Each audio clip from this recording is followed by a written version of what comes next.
بسم الله الرحمن الرحيم، والحمد لله رب العالمين، والصلاة والسلام على أشرف الأنبياء والمرسلين. قال صلى الله عليه وسلم: من صلى علي صلاة واحدة صلى الله عليه بها عشرة. نسأل الله أن يكون هذا المجلس طيب ومبارك، وأن لا يكون علينا ترح وحسرة يوم القيامة. حقيقة نبارك لسعادة الظروف سالم مبارك المفاتيح على هذه التربية وهو أهل لها. أولا. ثانيا، حقيقة عندي رسالة أضبط وأهم لحقيقة الأسرة المفاتيح، بحكم أني متابع لهم على أرض الواقع وفي وسائل التواصل الاجتماعي، حقيقة على صلة الرحم.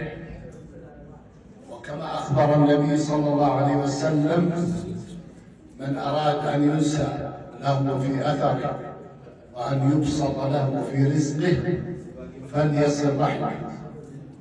والحقيقة الأحاديث والآيات كثيرة في الترغيب بصلة الرحم، وأيضا هناك الأحاديث والآيات الكريمة التي فيها ترهيب عن قطيعة الرحم والعياذ بالله. كلما نعلم أن الرحم تعلقت بين السماء والأرض، فقال لها الله سبحانه وتعالى: من وصلك وصلته، ومن قطعني ومن قطعك قطعته. فأنا أقول ما شاء الله تبارك الله على هذه الأسرة الكريمة الطيبة المباركة، وهم قدوة لنا جميعا. الناس فيهم خير والكثير فيهم الخير، لكن لعلي لا أعرف، لكن بحكم حقيقة معرفتي بهم وما نراه حقيقة في وسائل التواصل في مكة وفي الديرة وفي السيرة، فدائما أشوف ما شاء الله مع بعض في زواجات، في ملكة، في تربيات، في الأعياد وإلى آخره.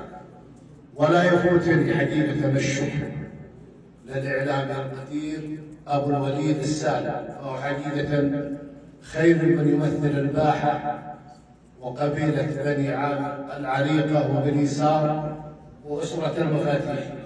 وهذا الابن حقيقة أنا أعتبره ابن البار، حيث أظهر الكثير من الفعاليات وجماليات منطقة الباحة، وأظهر لنا حقيقة صلة الرحم بين هذه الأسرة الكريمة. أعيد وأكرر: الناس فيهم خير، لكن هذه الأسرة أشهد الله على محبتها في الله. ولديهم حقيقة الرسالة، وهي تعزيز فضيلة. الرحم فضيلة وكلنا نعلم ذلك، فأسأل الله أن يبارك لهم في سعادة الظروف، وأن يكثر رزقهم، وأن يكثر خيرهم، وأن كما جمعنا في هذا المجلس أن يجمعنا في الفردوس الأعلى من الجنة مع النبي صلى الله عليه وسلم وصحبه. وسامحون على الإطالة، والله يشكر فضلك يا أبو مبارك.